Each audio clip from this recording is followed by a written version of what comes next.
Hello, this is Robin Sampson with BibleJournalClasses.com. This is an exciting video. It's a peek into a lesson from the Judges Era class. I had finished the lesson, but I felt like I should share some other things about the cycles of Judges. I was explaining the cycles of Judges, of rebellion and repentance, etc. And then it dawned on me that we have two cycles that we choose from daily.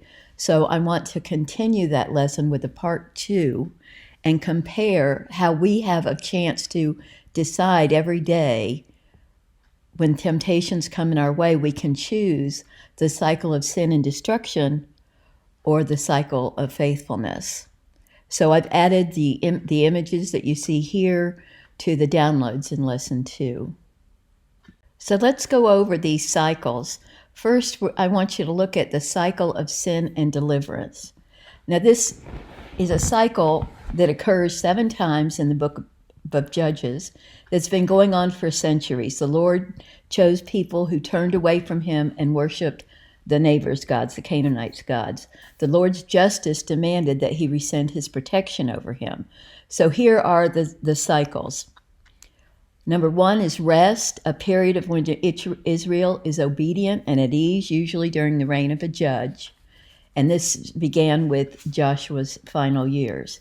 And then rebellion, because they disobeyed or in their disobedience to God's law, which is instruction, usually through idolatry, a new generation arises, completely in rebellion. How soon we forget. And then retribution. God withholds his hand and divine judgment is pronounced against Israel. They will then observe and feel the consequences of their sin. Then, because they're in the consequences of their sin and pain, there is repentance.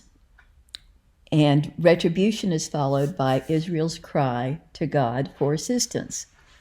And God, in his grace and mercy, and this is the Old Testament, sends them a judge. Now, not a judge like we normally think of in America, but a judge that is a military leader and a spiritual leader to deliver Israel in a successful war. And with this restoration, a new period of rest begins, but it's a cycle. So the Israelites were oppressed long after losing the battles and their enemies. Following this period of oppression, the Lord showed his mercy and raised up this judge. And now let's look at the cycle of faithfulness. The Hebrew word for faith is emunah, and it's an action-oriented word. Our Western concept of faith places the action on the one you have faith in, such as faith in God. We've been taught that our faith saves us, but really it's God gave us that faith. It's his gift, and that's step 1. God gave us the faith because of Jesus' faithfulness of obedience to death on the cross. Emunah means faithfulness, persistent determination, holding steady, holding firm, holding to that which is true. And what is true? The faithfulness of God. It's a beautiful thing. Our readiness to devote our lives to the servants of God and sacrifice our life for the sake of God is the expression of our emunah in God's faithfulness. When we accept the free gift, we join in union with God, which brings us to number 2, union. Faith is the means by which your union with Christ becomes active and powerful in your life. If you are in Christ, this is the defining truth of your identity. Your life, your story, is engulfed by Christ's story.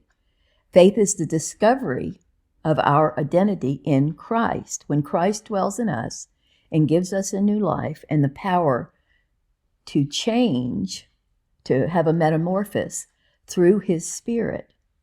God created us each as a one of a kind, knit us together in our mother's womb, for the purpose of being united to him. That's his desire. When we're united to Christ, we become more and more of ourselves.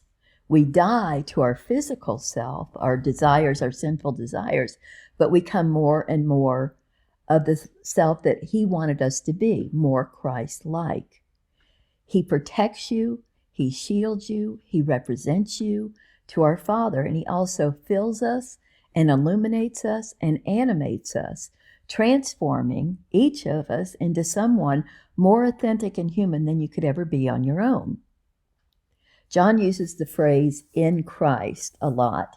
Knowing what it means to be in Christ is better understood by abiding in Christ, vitally, organically connected to him like branches on a vine. The abundant life is a life abiding in Christ. When we're in the river of life flowing through the stream, we're abiding in Christ. When we're not abiding in Christ, we're like a fish out of water flopping all around on the shore. Abiding in Christ is living out of our union with him. When John says we can only find life in Christ, and if we are not connected to Christ, we'll perish. Matthew, Mark, and Luke don't use the terms in Christ, but they mean the same thing when they use the terms kingdom of God or kingdom of heaven, which, if you understand the Hebraic roots of the terminology here, you'll understand those words come to life. The kingdom of God is here and now and present, and it is abiding in Christ. That's what the kingdom of God is. And that leads us to the Word. We have to be in the Word, whether it's in the Word through Bible study daily, through reading devotions, through listening to commentaries, to digging into spiritual growth books, into going to church and listening to it from the pulpit. We've got to be in the Word, and we've got to study it. We can't just listen, we have to study. God's Word says, "Study to show thyself approved unto God, a workman that needeth not to be ashamed." All Scripture is given by God and is profitable for doctrine, for reproof, for correction, and for instruction in righteousness. That's what the law is, instruction in righteousness. Look at David's description of a righteous man. "But his delight is in the law of the Lord, and on his law he meditates day and night." He meditates. Meditates is the repetition of looking at God's words, God's instruction, until his instructions become ingested in us to the point where it becomes a very part and very fiber of our being. Constantly meditating on that word, whether you're walking, whether you're going along the way, when you rise up, when you go to bed. Studying God's word with the goal of obeying is worship. It's the ultimate act of worship. It's submission to the divine will, the essence of true worship. When we pray, we're conversing with God, which leads us to number 4, the communication.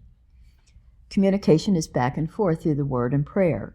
As our intimacy with God grows, we develop wisdom and skills as we desire to seek and know him, his plans, his ways, his instruction, his law. Prayer and spending time in his word are how we show our desire and passion for him. It pleases him. It builds a relationship with him, not a religious discipline, not something legalistic that we have to do. It's building a relationship. So how you do it matters a lot. Your motivation. Do you want to build a relationship with God, or do you want to just check off something on your list of things to do? Ask God to show you his ways, and then join him there in union. Practice abiding prayer and invite his Spirit to flow through you onto others.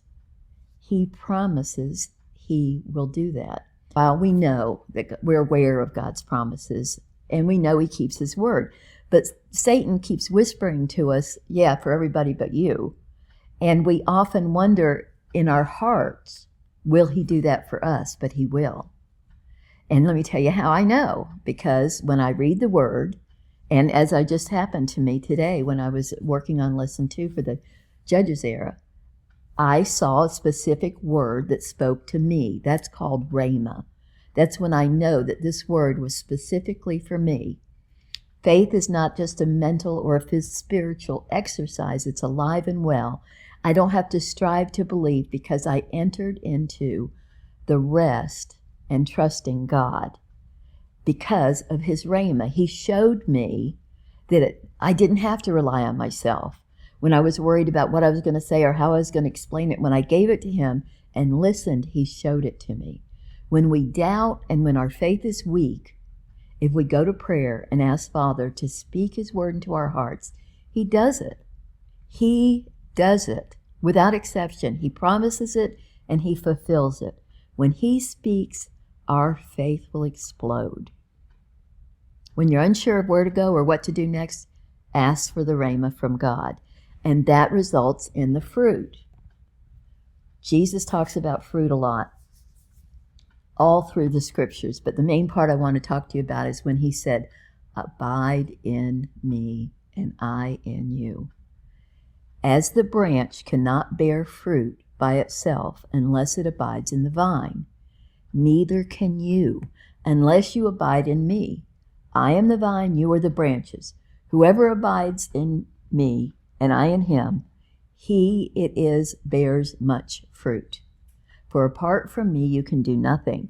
If anyone does not abide in me, he is thrown away like a branch and withers, and the branches are gathered, thrown into the fire and burned.